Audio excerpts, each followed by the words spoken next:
Welcome to Ageless by Rescu. This podcast is devoted to exploring the science of rejuvenation, uncovering the most trusted experts, the must-have products, innovations, and technology in the field of vitality, aesthetics, new beauty, and cosmetic enhancement.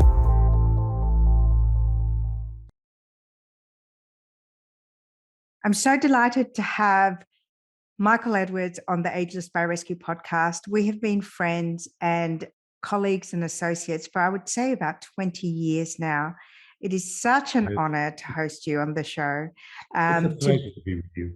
And to bring us into the world of speaking the language of fragrance. You know, one of the things that I've come across a lot in the science of ageless is one of the most important triggers for memory of our youth is our olfactory memory. And, you know, we all remember our parents' fragrance. Our household was a Dior household. We had mum wore Diorella or Diorissimo. Wow. My father wore Eau Sauvage. My grandmother wore Diorissimo. My aunties wore Diorissimo or Diorella. And to me, forever, that's the anchor of my youth. You know, you never forget your first love's fragrance. I'm pretty sure mine wore Eternity by Calvin Klein. But today I would love for you, let's start with the magnificent gift that you gave the fragrance consumer, which was the interpretation of the many hundreds of thousands of fragrances that have been launched in the world into a classification system and a fragrance language. I would love for you to share with our audience what you created, the legacy that you have given the world of fragrance. Oh, Bar, that's so kind of you to ask that question, because it goes to the heart of what I think is what I've put together. It was really accidental. I got downsized in 1983, some 40 years ago. I worked in marketing. I'd worked for Halston, but the company that owned Halston, this was when Halston was a great brand, so successful that in the United States it made more money than the whole of Max Factor, believe it or not. Anyhow, I got downsized. I'd always been fascinated by the problems department stores' perfumery have in selling fragrances. You know, fragrance fascinates. And yet it frustrates. Allure magazine famously said that trying to find the right fragrance is almost as hard as trying to find the right partner. I like that. We're not far wrong on that. And we can be fickle with our affairs. You know, we've all had a few affairs. We've all had a few faithful fragrances. We've all had the fragrance that's done us wrong and the ones that's broken our heart and lingers in the memory forever. But you know, the ones that linger in your memory, the ones that probably broken your heart, probably belong to one or two of the 14 different fragrance families. If you ask people for the names of their most favorite perfumes, and you get 3 or 4, almost invariably, at least 2 of them will fall into the same family. Baha, we don't know why. There's many theories, but there's no actual proof. All we know is that that happens. And when it comes to trying to find fragrances, we're faced with the problem. There's an avalanche of new fragrances in the last 10 years, for example, 2012 to 2021. We've tracked over 28,000 new fragrances. Imagine that. It's incredible. But there's an even deeper problem. There is no common language in fragrance. Each of the brands describes their fragrances differently. And each of the perfumers behind the scene, the great technical companies that create perfumery, have different technical classifications. So what we end up with is a cacophony of confusion. That meant that people, consultants at the counters, because they couldn't figure out which ones to suggest to you because they didn't really understand what you were talking about, they would tend to promote the perfumes that they themselves liked, which isn't very helpful because you may Michael, not like I used to work for Parfum Givenchy. That was my first job. And I was a fragrance traveler in Queensland while I was studying at university. And I put myself through a course. Fragrance is absolutely my first love in the cosmetic industry. And I was lucky enough to get a job with Hagemeyer, who was the distributor at the time for Oh, Parfum yes. Givenchy. And so, And Dior too, if I remember. and Dior too, yes. And Yeah. so when I was, on the fragrance counter on the floor during gift giving times, you're absolutely right. We weren't trained to understand the language of fragrance. And so we would either use our personal preference, or Yes. what we were taught to do at the time was to read. Oftentimes we were selling fragrances to men during gift giving time. So we had selling techniques on how to, I guess for lack of a better word, seduce the Yes. client and Yes. sell them this beautiful story about the fragrance, Yes. and use, all of the tools available to a good salesperson to close a good sale. And the men were always the best to sell to, because you could do a few little tricks of the trade, and before you know it, they had the entire layering system of Yes. Amarige, and off they go. Yes. So when I got downsized, I decided I would really want to work with retailers to make it easier for customers to discover fragrances they were going to like. As you know, we have such a limited time of opportunity, because people, once they've tried 3 or 4 fragrances, they feel their nose is tired and they don't want to try anymore. And so the key thing is to try to find the fragrances they're most likely to like on this one. Well, I researched every which way the brands, the perfumers sorted their fragrance, classified their fragrances. And I proposed a simpler, easier to understand classification system that made it possible to match, to compare 1, 2, 3, 4, any number of fragrances. It worked because it was aimed not at the brands, but at the retailers. It made it easy for them. And I had a guidebook. There was no other guidebook available at the time. And so in 1984, I started with my first tatty little guide, maybe about 300 fragrances. And the basic idea was ask somebody what they particularly liked, look up the names in the index, see which families seem to hold the most appeal, turn to the page and say, well, if you like this, why don't you try this, this, or that? And it worked. Today, we have matched over 44,000 fragrances. It makes for satisfied customers and happy consultants, because they're able to sell on that one there. But without that, no online fragrance finders, would be possible. Because if you're trying to mismatch all these different languages, you've got a problem. Michael, one of the things that we've spoken about before, and certainly when I used to be a distributor of brands, I used to import L'Artisan Parfumeur. I imported La Perla, Penhaligon's, Ferrari fragrances. And, the explosion and the move away from a signature fragrance and the classics, I'd love for you to share, because a lot of the people who are listening now either have a signature fragrance or a wardrobe of fragrances that are their go-tos. And you've very kindly shared that we typically tend to like and choose fragrances from the same family.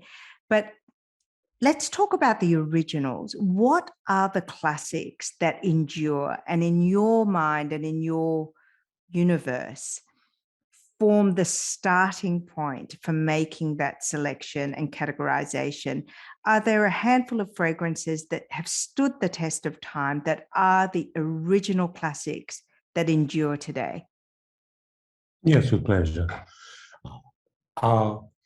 The fragrance that started it all was Jicky by Guerlain, Jicky by Guerlain in 1889. It's not an easy fragrance to wear, but it started it because it was the first that put a splash of synthetic notes into the naturals that were the basis of perfumery. I know people tend to think that synthetic notes are nasty, but they're not. They're the foundation of great perfumery. A great perfume is probably a blend of the finest naturals on a skeleton of innovative synthetics. And Aimé Guerlain, who created Jicky, when asked why he included synthetics, he said, because they gave me an effect I couldn't find in nature. I could follow through and say from Guerlain came Shalimar in 1925, an Which I still extraordinary love.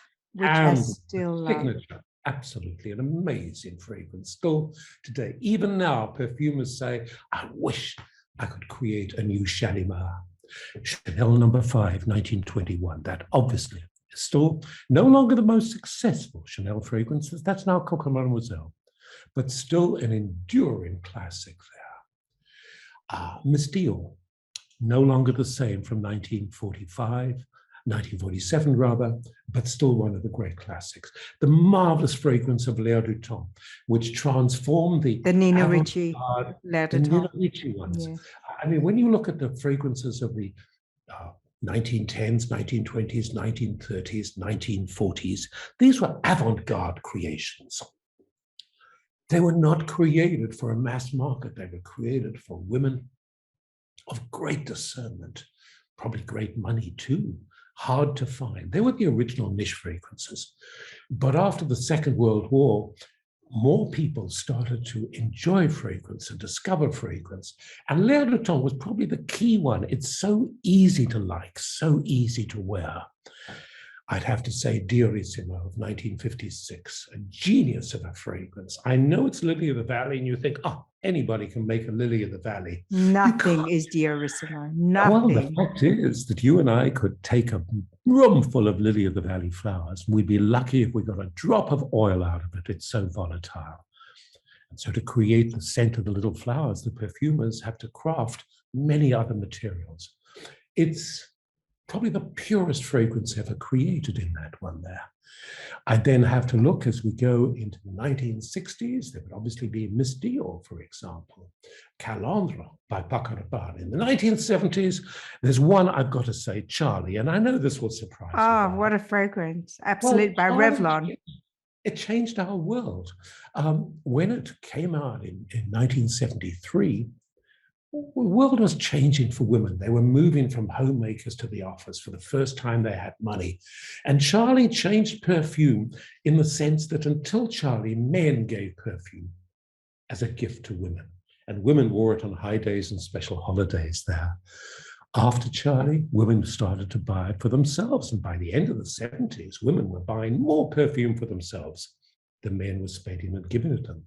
Then, of course, opium, that blockbuster, the equivalent of Jaws in the movie business. It exploded the world of perfume, 1977. I remember borrowing my mother's opium and thinking that I could get away with it, but it's such a strong fragrance.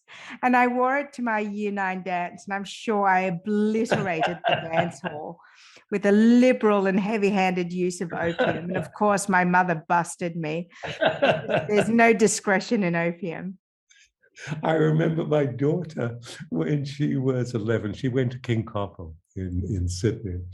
And in my study there, I had at that time a whole bag full of fridges in which I kept the perfumes. And my daughter had always loved exploring those ones. But one day, I remember going out to take the bus to school, and there was a very familiar whiff in the house. I said, "What are you wearing?" She looked at me with big eyes and said, "Opium," and walked straight out the door. That kind of thing. Okay, what about Giorgio then? Oh my God. Well, Giorgio changed the world. It changed the world. I know it's imprinted in my olfactory system.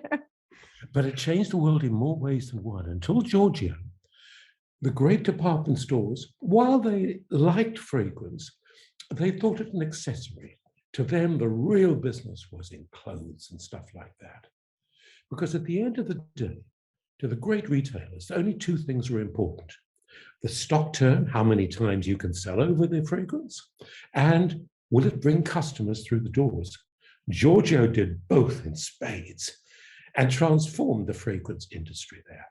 Then came, of course, the heavy breathing fragrances, Obsession and Red Door, Poison, for example. I was about to say, surely Poison rates a mention.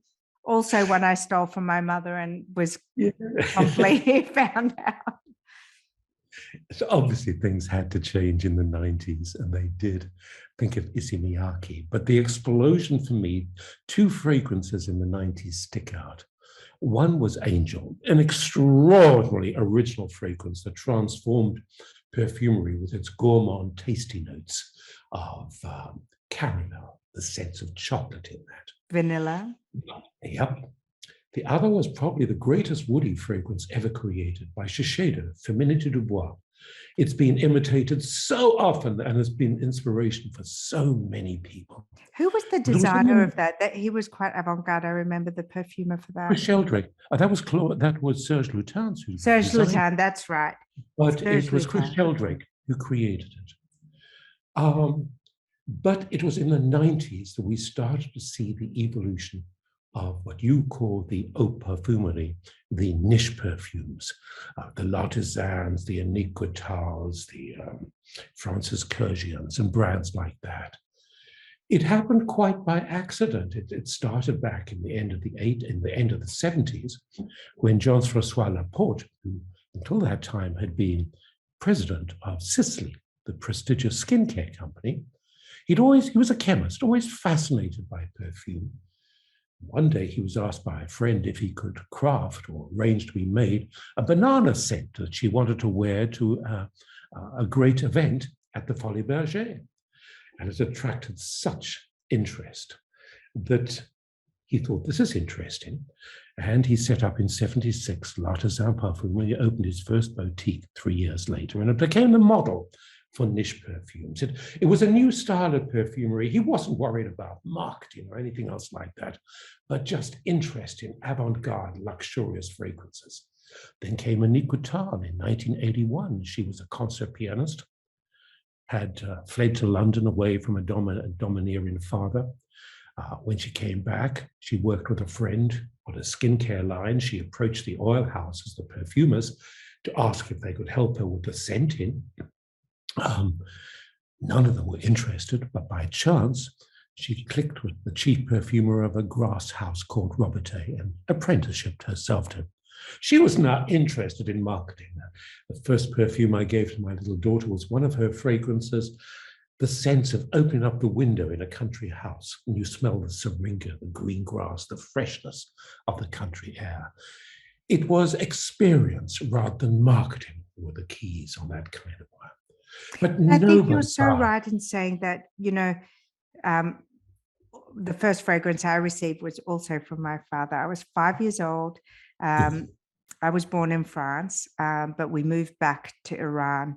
But my father continued to go backwards and forwards from France. And on one of his trips, he came back and he brought me a little bottle of Chloe by Karl Lagerfeld. Oh, great. The original Chloe. The original Chloe by Karl Lagerfeld. You had sophisticated tastes. And so imagine a 5-year-old, that's the first fragrance a man gives you, right? But it was, to your point, what you were saying about the gift that you gifted your daughter with Iniquital, it was the story that remained in my heart. And he told me about walking into the Chloe boutique in Paris. He bought it for me. He wanted to bring back a little bit of Paris for me, so that whenever I wanted to go to Paris, I could open up, and it had a stopper. It was gorgeous. And he always believes in giving parfum. He never buys eau de toilette. He always gives Mum and I parfum. And so I was this 5-year-old with this dream. It was like Aladdin's, magic, whatever that thing is called. But, every time I opened the stopper, I felt all the sophistication and the glamour of being a little girl in Paris. You're so right. Do you think we've lost that storytelling with this onslaught of launches? And No. It's coming back, and I'll tell you why. One of the great success stories of the 1980s was Passion by Elizabeth Taylor, 1987. Yes. The first celebrity fragrance, is that correct? Nobody believed it would work, but it was an explosion of success. So much so that in the 25 years after that, we tracked over 650 new celebrity fragrances. Every Tom, Dick, and Jane of the company figured that they had to have a celebrity fragrance. The problem was, though, that the quality of the perfume went down significantly. Because in order to pay the fees to the celebrities, the licensing, had to have money somewhere, and so they cut the cost of the perfume. And in the 90s, more and more complaints start to surface. It doesn't last as long as it should do. It doesn't smell as good as it should do. At the same time, in America in particular, the money bags were starting to discount their fragrances. You launch a new one, the old ones, put them on the discount market. Now, the great department stores couldn't handle this. Nordstrom, for example, one of the most strongest of the American stores, used to have a policy that they would take back anything at full price. Well, can you imagine when opium showed up at a discount store, there's somebody taking an opium eau de toilette back to Nordstrom saying, "Can I have my money back, please?" And so the great department stores had to discontinue so many fragrances. Well, what do they take instead? Well, there were these little niche brands in Paris that nobody knew about. The department stores took them hesitantly, then with enthusiasm. At the same time, you had a generation of women who'd grown up, discovered fragrance with Charlie, lived through the explosion of creativity in the 1980s. Now, in their 40s, they were looking for something different. And so there was this, it'll never happen again, this accidental coupling of department stores desperately looking for new fragrances, these little niche fragrances from Paris, women who were looking for something different. And that started the niche. Then, of course, came social media at the turn of the new century. And suddenly you had a way of talking to each other without having to go through the interpretation of the consultants in the stores. You could actually talk to people about fragrances. And suddenly, luxury came back into the fragrance field. It does feel like there's been, you think about the brands like Tom Ford or even Erin, and, Byredo. There's so many lovely niche fragrances that have resurfaced, and we're now quite comfortable paying $300, $400. I know Versace have just launched a collection of premium fragrances, and they're gorgeous. They're gorgeous. So no more kind of discounted mass fragrances. All of the houses are now reinvesting. Certainly Jo Malone had an explosive effect on premium, lifestyle fragrances as well. She was one of the early niche fragrance houses. Where do you you talked about, or we talked about the language you created and simplifying selecting a fragrance. And you're quite right. We're now having conversations online or listening to this podcast, and maybe you remember a fragrance that you were in love with many moons ago, and it informs your sense of what you like in a fragrance, but you're looking for something different. How would you say we start the journey of discovering a new fragrance for ourselves, maybe one that speaks to the woman or the man that we are now, but still captures, the happiest memories of our 20s? Lovely idea. If I may, just before I go into that, to put niche into context. In the 1970s, there were 17 niche houses. In the 1980s, that expanded to 18 niche houses. In the 1990s, 180 new niche houses.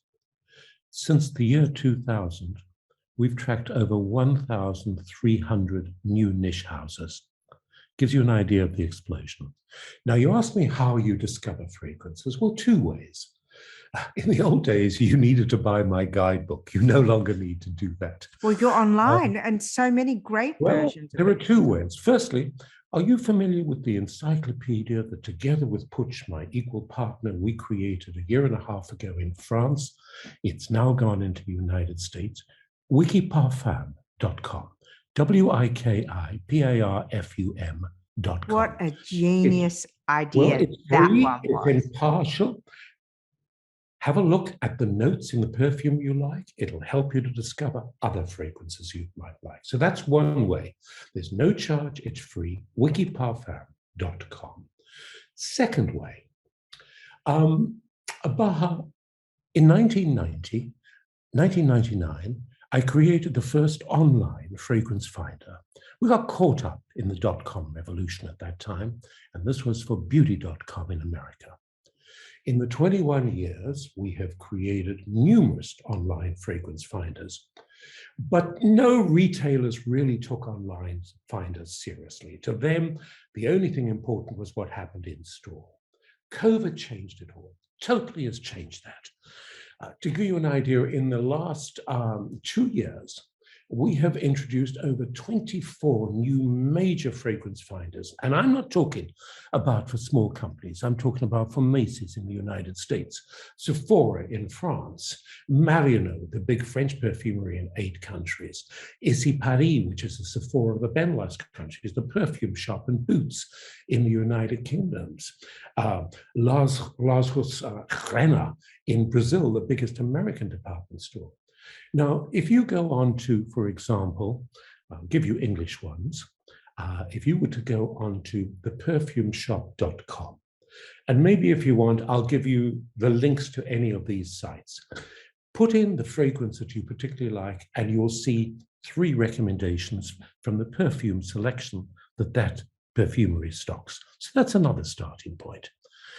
You should look at the Sephora ones. Put in the fragrance that you like, play around with it, and see others that come through.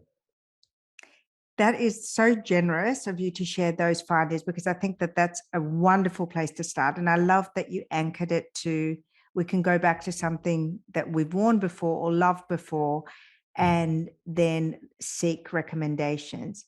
Before we finish, Michael, I know that you're working on a new book, and I'm so fascinated by this, and we've touched on it a little bit. You're publishing a new book on American classics and the impact of American fragrances. And I know that, we often look to France as the mothership of fine fragrances, but there have been other massive cultural influences. We've had the influx of oud and deep roses and quite rich fragrances from Arabic countries. We've definitely had a trend from Scandi fragrances, the clean notes, and Italian fragrances at a time were extremely successful. A lot of the designer fragrances are from Italian houses. What makes the American fragrance houses special, and what did they give us? It's been fascinating. It's probably my last book. I've been working on it now for 30 years. When I checked, first interview was with Josephine Catapano, the perfumer who created Fiji for Guy Larache. That was in 1988. That's a pretty fragrance. Well, she also did Youth Dew for Lauder and Norel, the first significant American designer fragrance. I set out, nobody had done it before, I set out to trace the evolution of American perfumery from Bluegrass of 1934, Elizabeth Arden's first international success, through to, of course, Youth Dew of 1952.